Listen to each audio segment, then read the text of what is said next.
Hello, this is Shelby. I'm going to go over the muscles that have an origin or an insertion on the scapula and the humerus.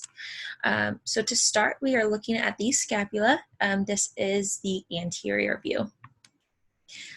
First, we're going to look at this number 22, which is this blue region right here. That is the insertion site for the serratus anterior. Jumping to this large red portion, that is the origin of the subscapularis.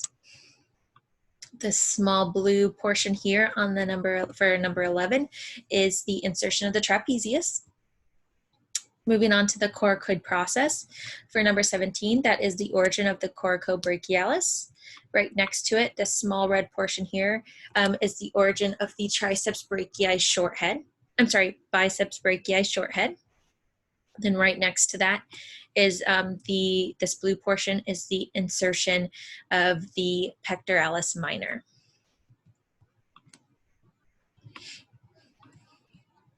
Moving to the posterior view of the scapula, 23 is this red portion here along the acromion process in the spine. That is the origin of the deltoid head superior and posterior heads. Up here on number 21 is the insertion site of the levator scapulae.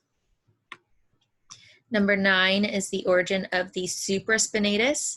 Number 1 is the origin of the infraspinatus muscle. Moving over to the medial border, 15 is the insertion of the rhomboid minor. 16 is the insertion of the rhomboid major. Moving over to the lateral border of the scapula. Number 3 is that teres major origin. And then number 2 is the teres minor. Number 3 is the teres minor origin site. And then number 2 is the teres major. Number 5 is the biceps brachii long head origin. Number 10 is the triceps brachii long head origin. Moving to the humerus, this is the anterior view. So number 5 is the insertion for the subscapularis. 20 is the insertion of the supraspinatus. Dropping down here, this little blue portion labeled number 9 is the insertion site for the teres major. Over here, number 7 is the insertion site for the pectoralis major. Right in between these is number 8, which is this blue portion here, and that is the insertion for the latissimus dorsi. Dropping down here to number 6, this is the insertion site for the deltoids. Number 14 is the origin of the brachialis. Right next to that, number 22, that's where the brachioradialis origin is. Inferior to that is number 19, which is the origin site for the extensor carpi radialis longus. Then number 18, we have the origin for the anconeus muscle, as well as the extensor muscles of the antebrachium. So that includes extensor carpi radialis brevis, extensor carpi ulnaris, extensor digiti minimi, and then extensor digitorum communis. Flipping over to the medial side of the humerus, number 23 is the origin for the pronator teres. And then 21 is the origin for the flexor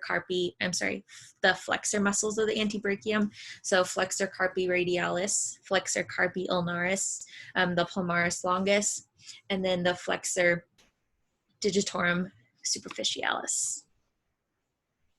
Then flipping to the posterior view of the humerus, we have number 3, which is the insertion site for the infraspinatus. Dropping down here, number 11, 12, and 15 are all sites for the triceps.